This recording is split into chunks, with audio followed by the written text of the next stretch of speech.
You know that feeling of dread, the kind where a totally normal conversation suddenly feels off? Like it's a declaration of war? Or when a moment of silence is so heavy it's louder than a scream? Well, today we're diving headfirst into that world. We're entering the world of Harold Pinter. I mean, really think about it. For most of us, a room is a sanctuary, right? It's a place of safety. But what happens when that safety gets violated? When the air inside gets thick with dread, and the walls feel like they're literally closing in on you? Well, that is the exact world that the British playwright Harold Pinter created. He had this incredible knack for turning the stage into a psychological lab, taking these mundane domestic settings and transforming them into these intense arenas for power struggles and unspoken menace. So let's start by figuring out just how he built this terrifying world. To really get this feeling, this unique, Pinteresque dread, we first have to understand the architect and his tools. We need to take a look at how he actually built what you could call an architecture of anxiety. You see, Pinter's own life experiences were basically his blueprints. As a young actor traveling around, he lived in all these dreary boarding houses, and he just soaked up the fragmented speech, the little power plays of everyday chatter.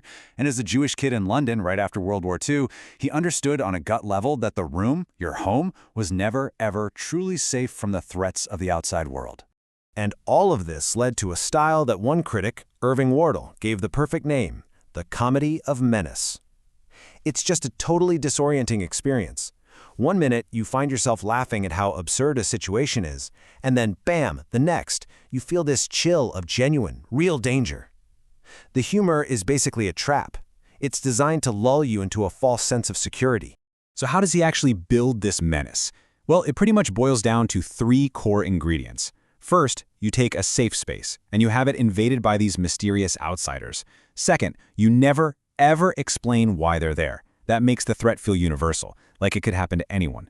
And third, and this is so crucial, language stops being a tool for communication. It becomes a weapon, a tool for domination and control.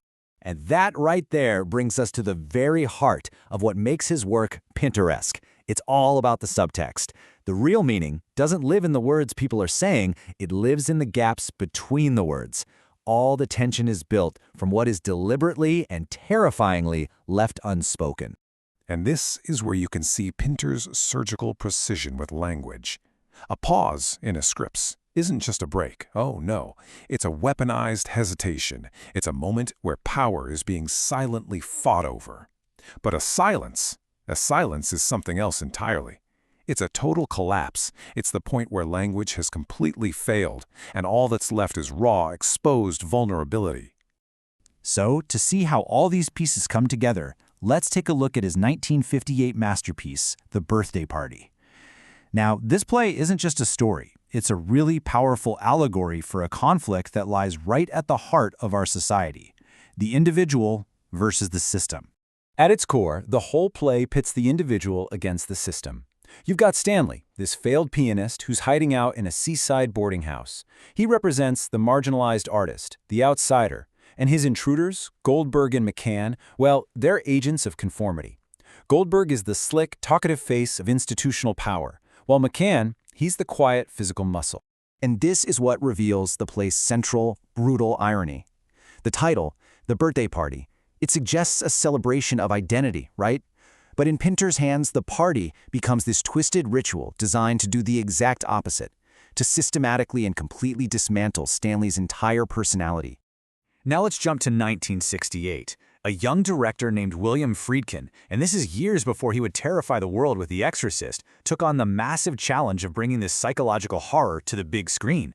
And he didn't just adapt it, he somehow made it even more intense. See, Friedkin understood that the power was all about the confinement. He totally rejected any kind of cinematic polish for this gritty, tactile feel. You can almost smell the damp, peeling wallpaper and see the beads of sweat on Stanley's face. He also weaponized sound. The sharp tear of a newspaper becomes this auditory assault that just cranks up the anxiety.